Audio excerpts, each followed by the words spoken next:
Okay, now we're going to take a look at number 7. And the reason I'm doing this one is because the equation is a little bit different, and I just want to make sure you understand how to plug in the x value from the axis of symmetry, how to plug this in and go in the right order of operations. Okay, so we're going to take a look at number 7.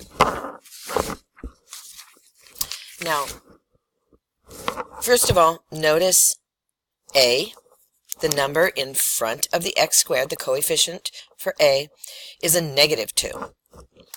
Okay, so that's just something to note that this is going to be different from the one above. It's going to have a maximum. It's going to be going up and then back down, as opposed to the minimum that we saw in the last one, where we had the minimum here.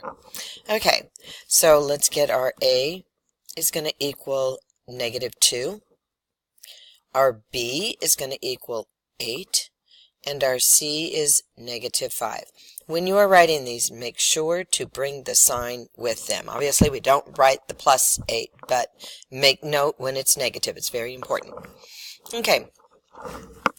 And then our formula for the axis of symmetry, x equals negative b over 2 times a.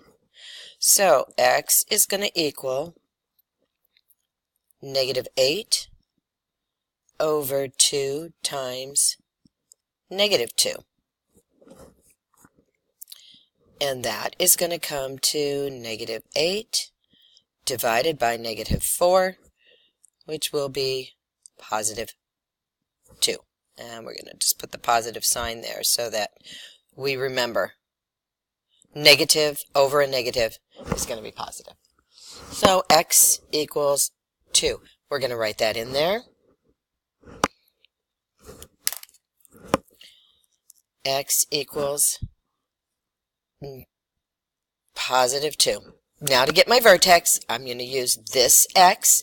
So my vertex, I know I have a 2 so far, and I've got to get my y value.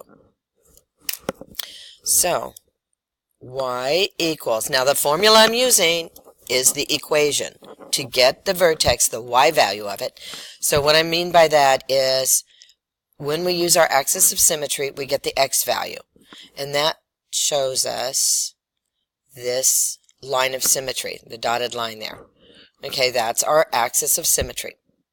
Now, that tells me where I could fold this equation in this graph in half, and everything over here is exactly like this. So if I folded it, it would look like one line just right here.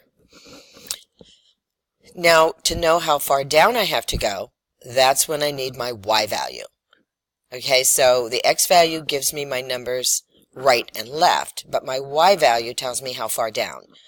So if I have a minimum or a maximum, I need my y value to let me know where the other part of that location is.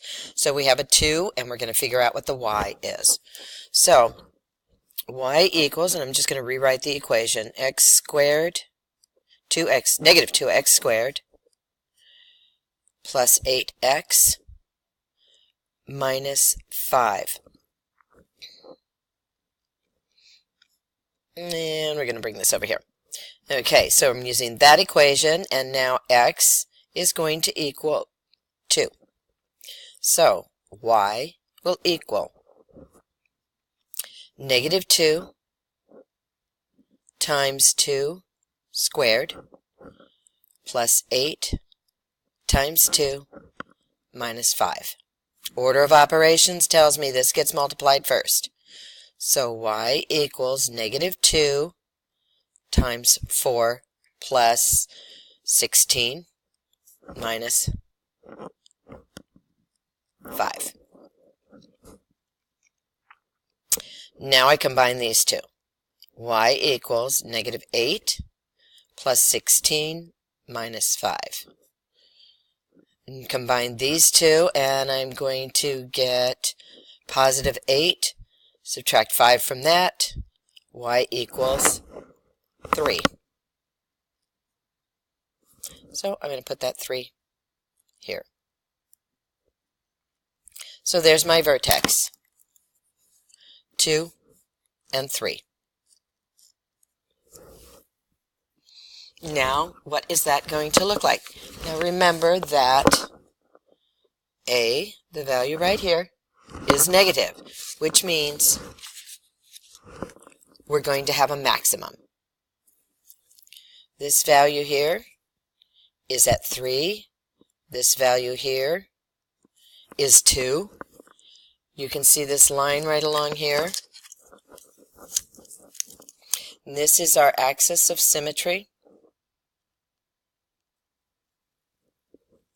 So this is telling us where this graph is divided in half. There's our axis of symmetry. This is our vertex.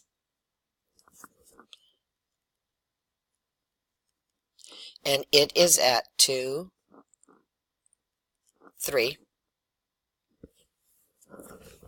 It's not a negative 3. That's just where the line for the 3 is. Okay? So these are the key points. These points are very important to understand how to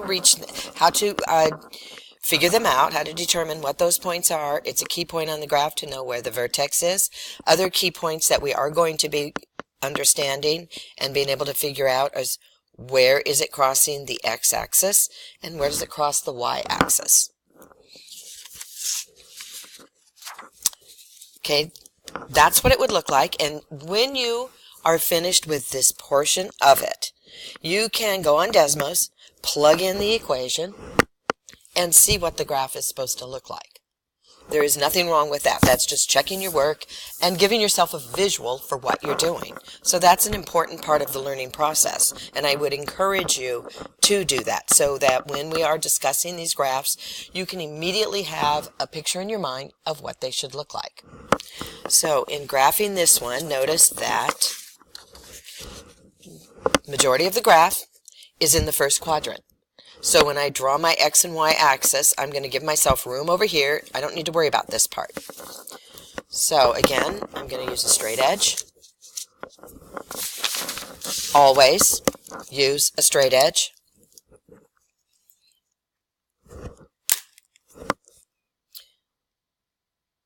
And it is nice, and I'm not doing it, but, well, maybe I might if I can reach a different color, to put your coordinate plane, your x and y axis in one color and then your graph in another.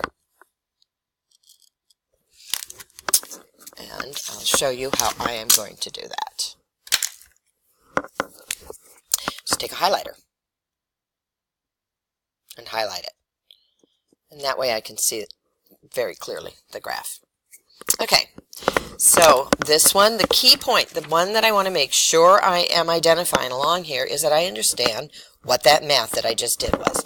So I want to go up 3, 1, 2, 3, and I want to go over 2, 1, 2.